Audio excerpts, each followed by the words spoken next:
Le mystère des 7 premières années de mariage. Alors, tu dois savoir qu'il y a une bénédiction particulière que Dieu réserve pour les 7 premières années de mariage. Et aujourd'hui, par la grâce de Dieu, je vais t'enseigner par rapport à cela. Je vous l'ai promis. Alors, il faut savoir d'abord que le chiffre 7 a une symbolique importante dans la Bible. C'est d'abord le chiffre qui symbolise l'accomplissement, qui symbolise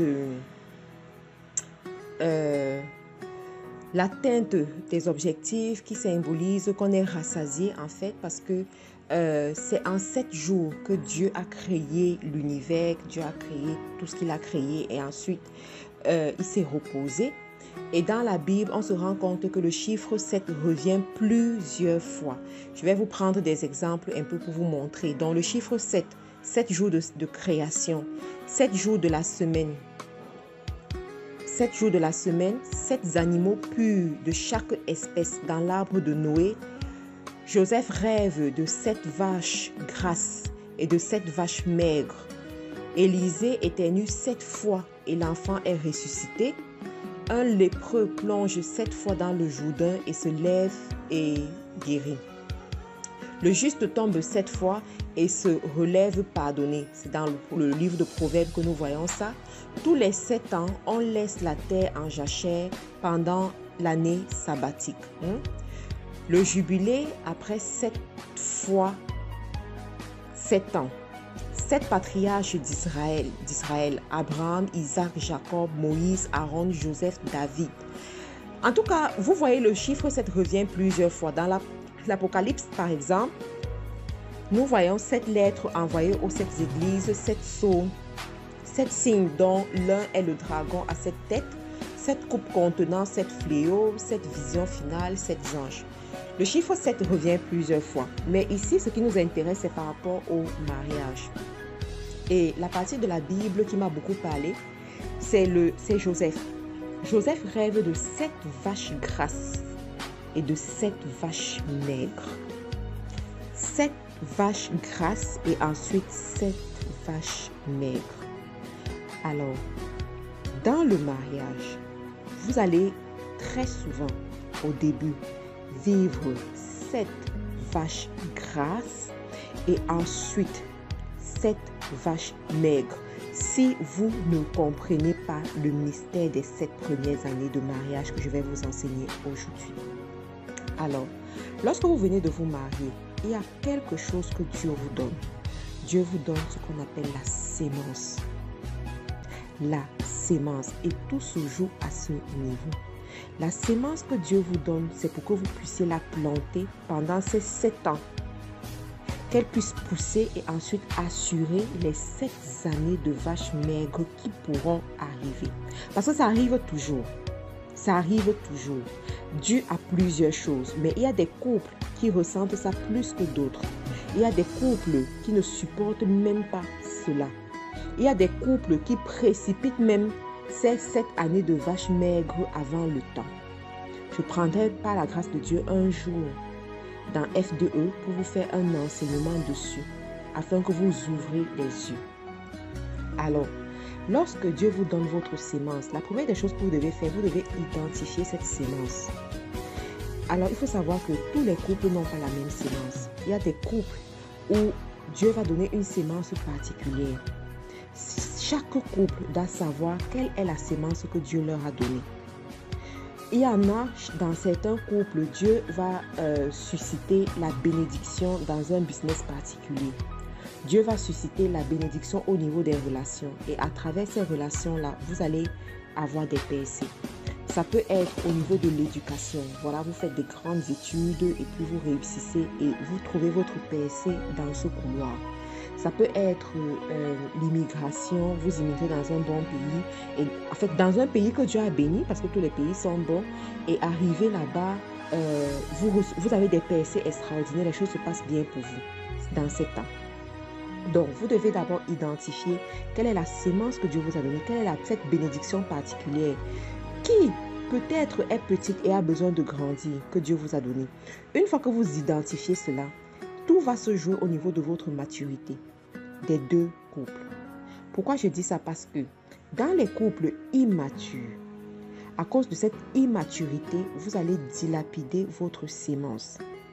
Vous allez dilapider votre sémence premièrement en ne lui donnant pas de la valeur. Et en a parmi vous, Dieu vous a béni avec un business.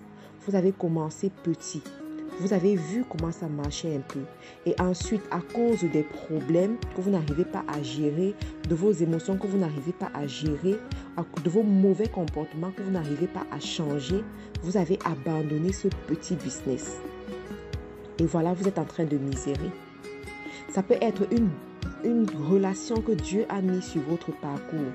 À cause de votre enfantillage, de votre incapacité à gérer les émotions, vous avez éloigné cette relation de vous. Et vous-même, vous voyez les conséquences aujourd'hui. Donc, vous devez identifier la sémence et apprendre à être mature. C'est quoi être mature dans le mariage? C'est de savoir connaître ses points forts, ses points faibles. Vous allez connaître vos points forts, vos points faibles et capitaliser sur vos points forts. Et tout faire pour maîtriser vos points faibles. Je prends des exemples. Alors, dans les mariages, nous avons des femmes qui ont pour point faible la gueule. Elles ne maîtrisent pas leurs paroles. Elles sont des femmes querelleuses. D'accord? Dans ce cas, quand tu comprends ce que je suis en train d'expliquer en ce moment, tu vas apprendre à te taire. Tu vas apprendre à être posé parce que tout se joue en 7 ans. Si tu dilapides ces 7 ans-là, ce sera difficile pour toi. Tu ne pourras pas atteindre certains résultats dans la vie. Donc, tu vas apprendre à te taire. Il y a des hommes, leur problème, c'est la paresse. C'est la paresse. Ils font les choses lentement. Ils prennent du temps pour prendre des décisions importantes. Ils n'arrivent pas à se décider. Ils ont peur. Pendant ces 7 ans-là, tu vas faire l'effort de te canaliser et de savoir prendre les bonnes décisions intelligentes rapidement pour vite avancer. Ensuite, vous devez apprendre aussi dans la maturité à communiquer. Parce qu'il y a des couples, votre problème c'est la communication. Vous n'arrivez pas à vous parler. Vous êtes tellement immature que vous ne pouvez pas tenir une discussion comme des adultes. Je dis souvent à mon mari, parce que dès le début, nous avons mis les points sur les i et j'avais été enseignée dessus, heureusement. Donc au début, il y avait souvent comme des éclats de voix. Et j'ai commencé à dire à mon mari, tu sais, nous sommes des adultes. On peut se parler comme des adultes. Et les adultes se parlent doucement. Si tu parlais à un autre adulte à l'extérieur, là, tu allais parler doucement. Donc moi aussi, je suis adulte, on se parle doucement. Jusqu'à aujourd'hui, il n'y a plus eu jamais d'éclat de voix. Parce que quand ça a l'impression de lever, je dis, nous sommes des adultes, on se parle comme des adultes. Et là, les choses reviennent dans l'ordre doucement. Et puis, on se parle. Chacun explique pourquoi je ne suis pas content. Tu as fait telle chose que je n'ai pas aimé. Est-ce que tu ne peux pas changer? J'aimerais que tu fasses comme ça. Et ensuite, puisque nous aimons dès la base, ensuite, en fait, on va se comprendre et on va passer à autre chose. Donc, vous devez apprendre à la communication. Vous devez apprendre à vous parler comme des adultes. Ensuite, pour l'immaturité aussi. Dans l'immaturité, il y a la gestion des secrets. Il y en a qui arrivent dans le mariage avec des secrets et gardent ces secrets-là pour toujours. Ou bien continuent à prendre des décisions sur la base de ces secrets et l'autre conjoint n'est pas au courant. Ça, c'est un signe d'immaturité. Alors, vous devez apprendre à vous asseoir et à vous parler, à dire les secrets et que l'autre soit assez compréhensif aussi pour pardonner à l'autre, comprendre l'autre, supporter l'autre. Parce que la Bible dit, à partir du moment où vous êtes mariés, vous ne faites qu'une seule et même chair.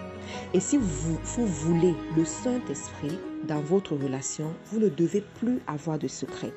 Vous devez évoluer ensemble. Ensuite, vous allez aussi travailler sur quoi? Votre épargne. Beaucoup de couples sont immatures au niveau de l'argent. Ils ne savent pas gérer l'argent. Ils ne savent pas épargner. Vous allez voir par exemple des couples où vous venez de vous marier, mais votre maison devient la cour du roi Péto. Tous les membres de la famille viennent. Quand ils viennent, vous devez les recevoir, acheter la boisson, faire le repas. En une journée, vous avez dépensé 10 000, vous avez dépensé 15 000 francs, 20 000 francs pour recevoir des gens. La semaine qui suit, ils reviennent encore. Pareil, la belle famille, les parents qui viennent, vous devez les gérer alors que vous n'avez pas. Vous êtes en train de dilapider votre graine. Vous avez un temps très limité pour semer cette graine-là et ensuite faire ce que Dieu a prévu pour vous. Donc, parce que vous n'êtes pas mature dans la gestion de vos finances, vous n'allez pas bien gérer. Encore, d'autres couples, leur problème, c'est quoi? C'est, on a fait ça à ta mère, on doit aussi faire ça à ma mère. On a fait ça à ta soeur, on doit aussi faire ça à ma soeur. Ça, c'est l'immaturité qui ne dit pas son nom. Pourquoi? Parce que ce n'est pas parce qu'on a fait d'un côté qu'on doit absolument faire de l'autre. Si ça, on n'a pas besoin de ça. Vous devez être mature pour prendre les bonnes décisions dans le but d'évoluer dans votre maison. Vous devez être mature pour avoir dit non. Parce qu'il y en a qui vont venir vous faire des propositions. Prenez mon enfant chez vous. Envoyez tel enfant à l'école alors que vous-même, vous n'arrivez pas à manger dans votre maison. Envoyez tel enfant à l'étranger. Achetez-moi une voiture. Construisez ma maison. Contribuez pour ma dalle. Faites ceci, faites cela. Vous venez de vous marier. Depuis que vous êtes marié, je n'ai pas encore mangé de votre argent. Depuis que vous êtes marié, ça c'est le trouble dont vous n'avez pas besoin.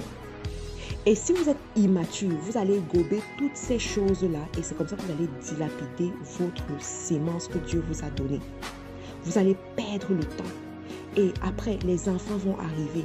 Les enfants arrivent. Ces gens immatures là sont déjà habitués. Ces gens suceurs de destinée, ils sont déjà habitués à votre mauvais rythme que vous leur avez donné. Ils vont continuer. Vous allez vous occuper des enfants, vous occuper d'eux. Et après 5 ans, qu'est-ce que vous avez à montrer? Rien. Vous êtes toujours en location. Vous n'avez jamais acheté une maison en Europe. Vous n'avez jamais acheté un terrain. Vous n'avez rien à montrer après 5 ans de mariage. Après 7 ans de mariage. Après 10 ans de mariage. Vous êtes encore en train de quémander les maisons chez les bailleurs. Et vous n'arrivez même pas à payer ces loyers. Pourquoi? Parce que vous avez été immature. Donc, on va s'arrêter là pour aujourd'hui. On va continuer pour demain. Sinon, ce sera très long. Je vous prie de nous retrouver sur les réseaux sociaux en recherchant Faiseur d'Espoir International FDE. Recherchez le boost matinal demain matin parce que nous allons continuer pour cet enseignement sur le mystère des 7 premières années de mariage.